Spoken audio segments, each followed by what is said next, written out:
لا حول ولا قوة إلا بالله العلي العظيم. أعوذ بالله من الشيطان الرجيم. بسم الله الرحمن الرحيم. الحمد لله الذي لا يبلغ مدحته القائلون ولا يحصي نعماءه العادون ولا يؤدي حقه المجتهدون الذي لا يدركه بعد الهمم ولا يناله غوث الفتن الذي ليس لصفته حد محدود ولا نعت موجود ولا وقت معدود ولا أجل ممدود. ثم الصلاة والسلام التحية والإكرام على رسول الأنام خير المبشرين والمنذرين ملقب بطه وياسين مولانا ومولى الثقلين جد الحسن والحسين أبي القاسم محمد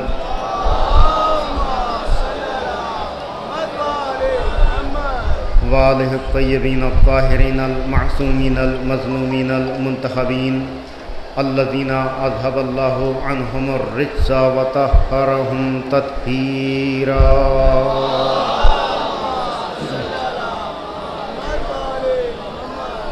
ولعنة الله الدائمة على أعدائهم أجمعين من الآن إلى قيام يوم الدين. أما بعد فقد قال الله تبارك وتعالى في محكم كتابه الحكيم وهو أصدق الصادقين. بسم الله الرحمن الرحيم. ولا تحسبن الذين قتلوا في سبيل الله أمواتا بل أحياء عند ربهم يرزقون. صلوات الله.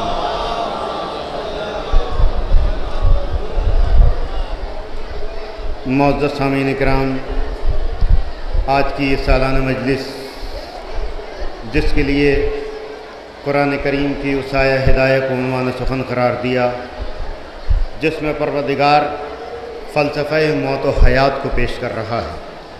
موت ایک ایسا موضوع ہے کہ جسے خشک موضوع کہا جاتا ہے. موت ایک ایسا لفظ ہے کہ جسے سن کے موت طاری ہو جاتی ہے. موت ایک ایسا موضوع ہے کہ جسے سن کے سناٹا چھا جاتا ہے. لیکن آج اسی موت کو شہد سے زیادہ شیریں بنا کر پیش کرنا چاہتا ہوں.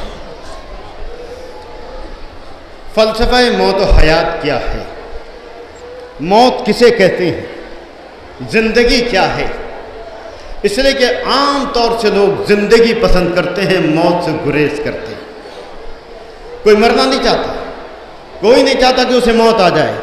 ہر شخص چاہتا ہے کہ وہ زندہ رہے، اور شخص نہیں بلکہ انبیاء کی خواہش ہے کہ کچھ دیر اور زندگی گزار لی جائے. قرآن کے سائے میں گفتگو ہوگی انشاءاللہ کہ فلسفہ موت و حیات کیا ہے. اگر انسان فلسفہ موت و حیات کو سمجھ جائے تو زندہ رہنے کے بدلے مر جانا پسند کرے گا. یہ ہے فلسفہ موت و حیات. کہ فلسفہ موت و حیات ہے کیا؟ موت کا فلسفہ کیا ہے؟ موت کسے کہتے ہیں؟ زندگی کیا ہے؟ زندگی کا فلسفہ کیا ہے؟ بس ایک جملے سے اپنے گفتگو کا آغاز کروں کہ اگر زندگی اتنی اچھی شے ہوتی تو ہر شخص اس دنیا میں روتا ہوا نہ آتا.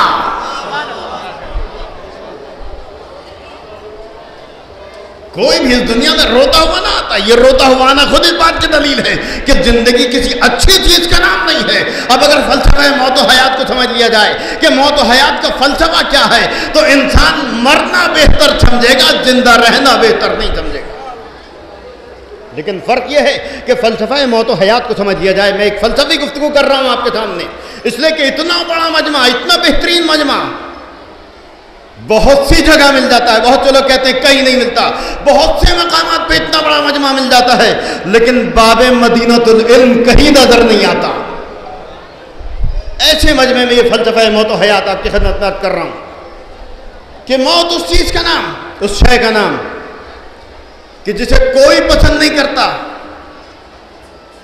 زندگی اس شے کا نام جسے ہر شخص پسند کرتا ہے. اور بات عام لوگوں کی نہیں ہے.